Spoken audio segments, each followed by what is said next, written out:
So we'll come to questions later, but I'd like to hand over now to Bill Crowley from TechTarget to pick up where I've left off and give you a little bit of a case study on how they've gone about moving into the capital. Yeah, thanks very much, for the intro and for coming today. So a quick introduction about who TechTarget is, because as a business person, you always want to know what the context was for the business itself before it decided to move or make an investment. And so we are, and have been for the past 10 years, the fastest growing IT media company. And what we mean by that is we're a media company with IT decision makers as our audience, and that's the group that we're selling advertising to, and technology companies as our advertisers. So we fit in a niche in the B2B advertising space. And we've been around for almost 10 years and have built up a base of 7.5 million worldwide members and a accompanying set of over 1,000 advertisers in the technology community. And we also really characterize ourselves as a growth company. We were founded in 1999. We grew profitably through to an IPO in 2007. And at the end of 2008, we sat at about $100 million in U.S. dollars in our total revenue. And our online business has continued to grow through 2009. And really it's on the back of us being the leaders in two categories in the marketplace around lead generation and targeting in that marketplace.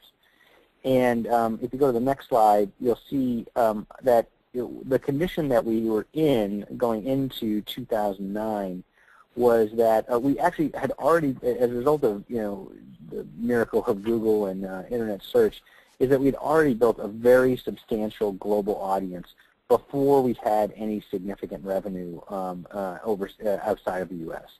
So our EMEA membership was almost at 1.5 million members before we ever decided to set up shop outside of the U.S. With accompanying significant memberships in Asia Pac, but really being originally centered in North America. So with that as the business context that we came into the year, if you go to the next slide, like how did we make the decision to invest in London during the recession? And the first was really we were ready to do it. We had enough referenceable customers in the U.S. We built up a real base, and that was where the headquarters were. And we built up enough visitors and memberships. Already came in a very, very healthy membership and a very healthy base virtually when we arrived. And the opportunity was that we were also learning a very small percentage of our business was from European buyers. And so if we built up a significant base and we had a small percentage of revenue, well, then there's at least that as a foundation for attacking the European market. But we still consider ourselves kind of a small company. We don't have a ton of resources. And so the consideration that London and the UK have workplace terms, so taxation, hiring, firing, laws in the workplace, as close to the U.S. as any country is. And that eased our transition quite a bit because it became a lot simpler. Nonetheless, everything is done in English as well. So that is a consideration made for a reason that we weren't going to have to invest a ton and hire a ton of HR people and other things to get ourselves set up. So that was a consideration as to why London. And then the customer access points that have been made in general, but very specific to our market, really worked out because the London metro area has the UK offices of most tech companies are in the London area, and generally it is also the place where technology companies have put their European headquarters. There's occasional things where you'll see it on the continent, but really, for the most part, technology companies are set up their European headquarters in London or in the metro area around it. And then plus on top of it, as far as media buying goes, there's a huge ad agency community in London. The advertising agencies are actually very significant in Europe for technology buyers and for all media buying. And then again, more than the vast majority, as far as we can tell, of people that are buying not just UK, but EMEA media purchases are headquartered in London. And in many cases, they're all within about a mile radius of each other. So accessibility of that was key, and finding an office that sort of suited and got us there was a big consideration if we looked around and figured out where to go. It was also mentioned there were some pretty significant time zone and travel advantages. For us to set up our, it's actually our non-U.S. or or international headquarters right now. It overlaps the working day with almost all of our locations. You get some hours with Boston, which is our headquarters, San Francisco, which is one of our field offices, and we've also set up field offices in Mumbai and Beijing. And while we don't overlap with Beijing, we've got a pretty good significant hours overlap with Mumbai, which when you're doing international business is actually a big deal for the people that are there. And we thought the talent pool was the right place to go because of the people with both technology and media experience. London really offered a special place to do that.